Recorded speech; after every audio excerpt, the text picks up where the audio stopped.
رحمان الرحیم۔ ہمارا آج کا موضوع ہے ٹونگوسکا ایونٹ۔ دوستوں سے التماس ہے کہ میرے چینل کو سبسکرائب فرمائیں اور بیل آئیکن دبا دیجیے۔ ہماری زمین پراسرار رازوں کا ایسا مجموعہ ہے جس میں سے کئی راز تاحال نہ کھل سکے اور ماہرین کو چکرائے ہوئے ہیں۔ انہی میں سے ایک ایسا راز 113 سال قبل پیش آنے والا وہ واقعہ ہے جس کی حقیقت کا سرا ماہرین کو آج تک نہیں مل سکا۔ یہ 30 جون 1908 کی بات ہے جب سائبیریا کے علاقے ایونکی کے رہائشیوں نے آسمان پر نیلے رنگ کی روشنی کی حرکت کو رپورٹ کیا جو ان کے بقول سورج جتنی تیز تھی۔ روشنی کی رپورٹ کے 10 منٹ ہی بعد ایک ایسی گرجدار آواز سنائی دی جیسے بھاری توپ خانے سے گولہ باری کی جا رہی ہو۔ یہ آواز مشرق سے شمال کی جانب سفر کر رہی تھی، جبکہ اس کے بعد ایک شاک ویو نے قصبے کو جھنجھوڑ کر رکھ دیا اور کھڑکیاں ٹوٹ گئیں۔ دھماکے کی آواز جس کی لہریں یورو ایشیا بلکہ برطانیہ تک زلزلہ پیما مراکز نے ریکارڈ کی، مگر ایونکی اور ارد گرد کے قصبوں کے رہائشیوں نے درحقیقت کسی قسم کے حقیقی دھماکے کو نہیں دیکھا۔ اس دھماکے کے بعد کئی دن تک ایشیا اور یورپ کے اوپر آسمان میں جگمگاہٹ کو دیکھا گیا جو برفانی ذرات بلندی پر بننے کا نتیجہ تھا، جبکہ مختلف ملکوں میں ماحولیاتی دباؤ میں تبدیلیاں بھی دیکھنے میں آئیں۔ اگرچہ دھماکہ تو کسی نے نہیں دیکھا مگر اس کا مقام کو ضرور دریافت کر لیا گیا جو مشرقی سائبیریا میں واقع تھا۔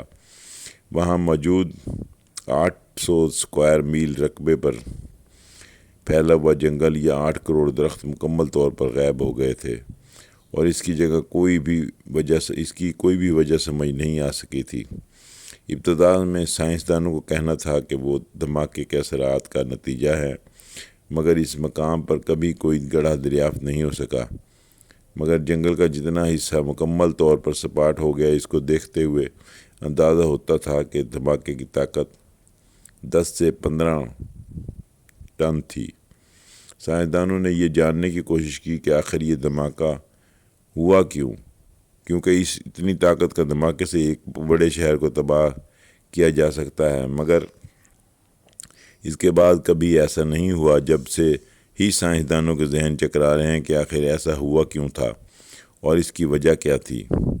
خوش قسمتی سے وہ علاقہ آباد نہیں تھا، ورنہ بہت زیادہ انسانی جانوں کا ضیاع ہوتا، مگر دھماکے کی حرارت کو دور دور کے قصبوں کے رہائشیوں نے بھی محسوس کیا تھا۔ ایک عینی شاہد نے اس موقع پر بتایا کہ آسمان 2 حصوں میں منقسم ہو گیا تھا اور جنگل کے اوپر آسمان کا شمالی حصہ آگ سے بھرا ہوا لگتا تھا۔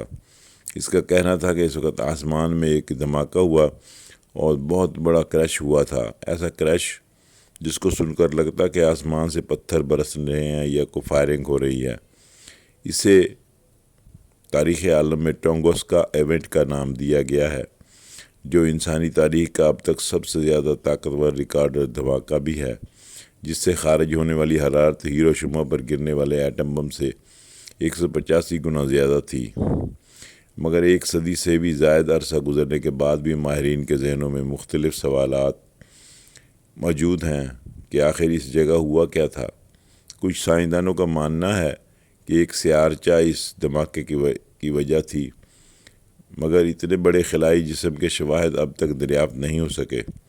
کچھ حلقوں کے خیال میں یہ آتش فشاں پہاڑ پھٹنے یا کان کنی کا کوئی حادثہ تھا، مگر اس کے بھی کوئی شواہد نہیں مل سکے۔ در حقیقت سائبیریا کے اس علاقے کا موسم ڈرامائی قسم کا ہے، جہاں موسم گرما کا دورانیہ بہت طویل ہوتا ہے جبکہ موسم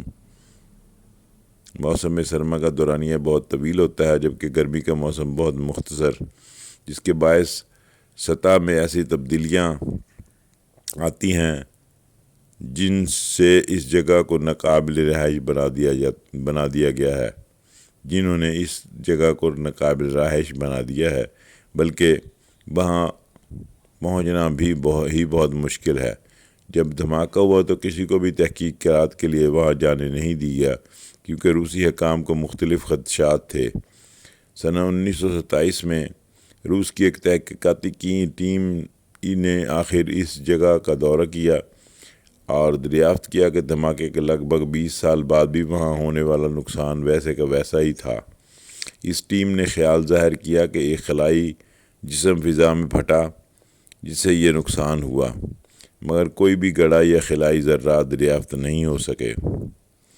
تو ٹیم نے یہ وضاحت کی کہ وہاں کا دلدلی خطہ اتنا زیادہ نرم تھا کہ اسے کسی قسم کا نقصان نہیں ہوا، جبکہ تمام تر ملبہ اس کے اندر دفن ہو گیا، مگر دلدلی حصے کی گہرائی میں کچھ بھی دریافت نہیں ہو سکا۔ اور کچھ دہائیوں کے بعد روسی سائنسدانوں نے کہا کہ یہ کوئی شہاب ثاقب نہیں بلکہ دمدار ستارہ تھا جس کا زیادہ تر حصہ چٹانی نہیں بلکہ برف پر مبنی ہوتا ہے۔ زمین کے ماحول پر ہونے والی تباہی کے بعد برف بخارات بن کر اڑ گئی، مگر یہ خیال بھی درست ثابت نہیں ہو سکا۔ پھر عجیب خیالات سامنے آنے لگے، جیسے کہ کوئی خلائی مخلوق کا اسپیس کرافٹ اس مقام پر آ کر تباہ ہوا تھا۔ 1958 میں محققین نے اس مقامات سے سلیکیٹ اور مقناطیسی پتھر کے ننھے ذرات کو دریافت کیا۔ مزید تحقیق سے ثابت ہوا کہ وہاں کی سطح سے نکل کی مقدار زیادہ ہے، وہاں کی سطح میں نکل کی مقدار زیادہ ہے جو شہاب ثاقب کا ایک جانا مانا عنصر ہے، مگر بحث تھم نہیں سکی اور 1973 میں ایک تحقیق میں یہ اندیا دیا گیا کہ ایک بلیک ہول کا زمین سے ٹکراؤ اس دھماکے کا نتیجہ ہوا، مگر اس کی تردید پر مبنی تحقیق بھی فوراً طور پر سامنے آ گئی۔ سن 2014 میں یوکرین کے ماہرین کی ایک ٹیم نے دھماکے کے مقام سے 1978 میں اکٹھے کیے گئے چٹانی زر نمونوں کا تجزیہ کیا اور انہوں نے 1908 کی ایک تہہ کو بھی دریافت کیا۔ ماہرین نے کاربن منرل کے آثار دریافت کیے جو اس وقت تشکیل پاتا ہے جب کوئی شہاب ثاقب زمین سے ٹکراتا ہے، مگر یہ بھی واضح نتیجہ نہیں تھا۔ اور 2020 میں ایک تحقیق میں یہ خیال سامنے آیا کہ ایک بڑا آئرن شہاب ثاقب زمین کے اتنے قریب آ گیا تھا کہ ایک بہت بڑا شاک ویو پیدا کر سکے، مگر ٹکڑے ہوئے بغیر زمین کے پاس سے گزر گیا اور شاک ویو کا اثر اس خطے میں دیکھنے پر آیا۔ یہ واقعہ اب تک انسانی تاریخ کے چند پراسرار ترین واقعات میں سے ایک ہے جس پر اب تک تحقیقاتی کام جاری ہے اور تاحال اس کی وضاحت نہیں ہو سکی کہ اس روز دراصل اس مقام پر کیا ہوا تھا۔ بہرحال زمین کی تاریخ یہ بتاتی ہے کہ زمین پر شہاب ثاقب یا میٹیورائٹ گرنے کے واقعات گزرتی ہیں جن میں خلائی چٹانیں کرۂ ہوائی میں جل کر زمین پر گرتی ہیں۔ تاریخی طور پر 1908 کا سائبیریا کا واقعہ بھی